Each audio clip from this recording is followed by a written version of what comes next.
محدثین نے بڑا ایک خوبصورت باب باندھا ہے اس کے ضمن کے اندر، اور یہ بات شاید میں پہلے بھی آپ کے سامنے رکھ چکا ہوں کہ تبت یدا ابی لہب و تب، جب یہ قرآن پاک کی آیت نازل ہوئی تو ابو لہب کو اللہ تعالیٰ نے کہا اس کے 2 ہاتھ ٹوٹے. یہ ابتدائی اسلام کا واقعہ آپ سب جانتے ہیں، ابتدائی اسلام کا. تو اس کی بیوی نے کہا یہ محمد صلی اللہ علیہ وسلم ہماری حجب بیان کرتے ہیں اور ان کا رب بھی اب ہماری مذمت میں آیتیں نازل کرتا ہے. اللہ تعالیٰ نے اس کی بیوی کا حوال بھی بتا دیا، وَامْرَأَتُهُ حَمَّالَةَ الْحَطَبِ، یہ جہنم کے اندر لکڑیوں کا ایندھن بنے گی، آگ کا ایندھن بنے گی، لکڑیاں چنتی پھر یہ چگل ہو رہا ہے جہنم میں جائے گی. یہاں محدثین نے اس معجزے کے ضمن کے اندر ایک عظیم الشان بات لکھی ہے کہ اللہ کی قسم عقل پہ ایسا پردہ تھا ابو لہب کی، عقل پہ ایسا پردہ تھا، اللہ نے آسمان سے قرآن نازل کر دیا تھا تبت یدا ابی لہب و تب. اور بعض منافقین تھے بعض جن کے نام اللہ تعالیٰ نے مٹا کے رکھ دیے اور جن میں سے بعض کی اطلاع بھی دے دی. بعض منافق تھے، مانتے ہیں 12 کی تعداد تھی، لیکن یہاں پہ ابو لہب کو یہ بھی اللہ نے توفیق نہ دی کہ جھوٹ موٹ سے اسلام کو قبول کر لیتا. اگر ابو لہب جھوٹ سے ہی، منافقت سے ہی، اوپرے پن سے ہی اسلام قبول کر لیتا تو قرآن کی حقانیت کے اوپر ضرب پڑ سکتی تھی کہ اللہ جس عورت کے بارے میں کہہ رہا ہے یہ جہنم میں جائے گی، اس نے تو اسلام کو قبول کر لیا، اس نے تو اسلام کو قبول کر لیا، یہ جہنم میں کیسے جائے گی؟ لیکن نہیں، اللہ کا لکھا ہوا غلط ثابت نہیں ہو سکتا. ان کے عقل کے اوپر ایسے پردے پڑے، جنہوں نے ایمان کو نہیں تھا قبول کرنا انہوں نے معجزات دیکھ کے. اور یہی ابو لہب ہے جو کہتا تھا اللہ کی قسم میرے بیٹے کے بارے میں محمد صلی اللہ علیہ وسلم نے بددعا دے دی ہے، اب اسے جنگل کا کوئی کتا ضرور کھائے گا. ایمان ایسے بے ایمان تھے کئی کہ ان کو یقین بھی تھا کہ بیڑا غرق ہو جانا ہے، لیکن پگڑی، خاندان، کنبہ، قبیلہ، اپنے آباء و اجداد کا دین، اس سے بس ٹس سے مس نہ ہو سکے. اور یہ بات آئی ہے ضمنی طور پہ. تو اسی بات سے آگے ایک جو غلط العام معاشرے میں مشہور ہے کہ یہ بات بھی درست ہے درست، اصحاب فیل کا جو واقعہ وہ صحیح ہے، اور عبد المطلب کی وہ بات بھی درست ہے، طریق سے ثابت ہے. ابراہیم میں تیرے سے بیت اللہ کی حفاظت کی بات نہیں کرنے آیا، اپنے اونٹوں کی بات کرنے آیا، وہ جس کا گھر ہے وہ خود اس کی حفاظت کرے گا. یہ بات درست ہے، ثابت ہے. لیکن کیا یہ کلیہ ہے؟ کیا یہ کلیہ ہے کہ اللہ کے گھروں کی حفاظت اللہ خود کرے گا؟ نہیں، یہ کلیہ نہیں ہے. یہ اللہ کا رحم اور کرم تو ہو سکتا ہے لیکن کلیہ نہیں ہے. یعنی عبد المطلب کا تو یہ ایمان تھا کہ جس کا گھر ہے وہی اس کی حفاظت کرے گا، اور اللہ تعالیٰ نے ان کے ایمان کے مطابق اس گھر کی حفاظت کر بھی دی. آپ نے سورہ فیل میں اس سارے واقعے کو پڑھا ہوا ہے. اللہ نے کی، بعض اوقات اللہ کرتا ہے. لیکن معجزات کے باب کے اندر، رسول اللہ کی پیشین گوئیوں کے باب کے اندر یہ بات بھی ملتی ہے جو صحیح سند سے ثابت ہے.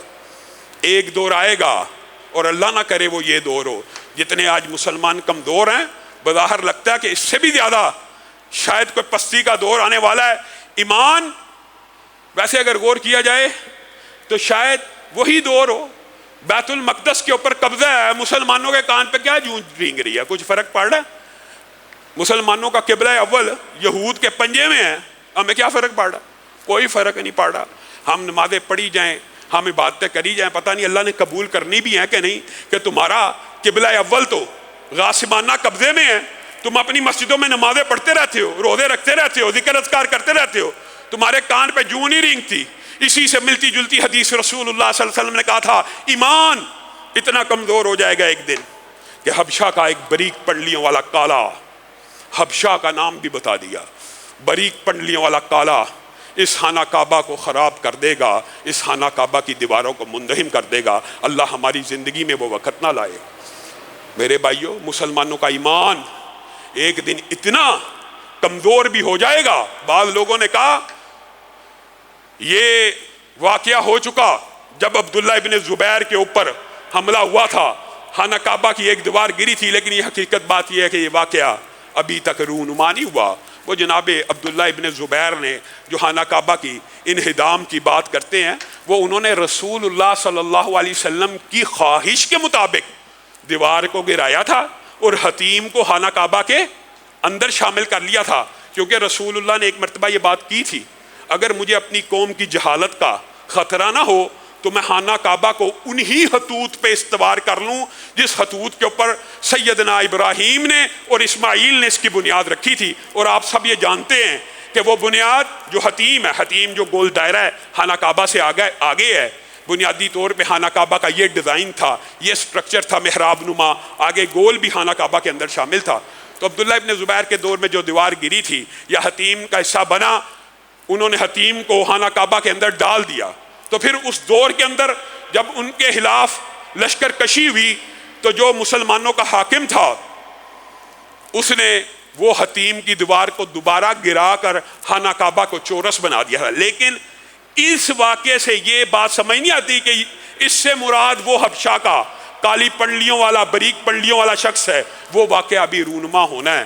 اور وہ واقعہ کیسے رونما ہوگا؟ جس طرح آج ہم بے بس ہیں، مجبور ہیں۔ رسول اللہ صلی اللہ علیہ وسلم نے یہ بھی پیشین گوئی کی تھی نا، جب تم دنیا کے پیچھے پڑ جاؤ گے، کھیتی باڑی میں لگ جاؤ گے، جہاد کو چھوڑ دو گے، جہاد کو چھوڑ دو گے تو تم ذلیل اور پست ہو جاؤ گے، اور تمہارا عروج تب تک نہیں آئے گا جب تم واپس جہاد کی طرف منہ نہیں کرو گے۔ وہ دور آ چکا۔ بیت المقدس کے اوپر گریا، زاری، رونا اور وویلا کرنے سے کیا وہ آزاد ہو رہا ہے؟ اللہ نہ کرے وہ دور ہماری زندگی میں آئے کہ جب حبشہ کا ایک کمزور پنڈلیوں والا ایمان اتنا کمزور ہو جائے گا، خانہ کعبہ کے اوپر حملہ آور ہو جائے گا اور مسلمان اس کا دفاع کرنے سے عاجز اور قاصر آ جائیں گے۔ اللہ رب العزت جو کہا گیا، جو سنا گیا، اس کو سمجھنے کی توفیق عنایت فرمائے۔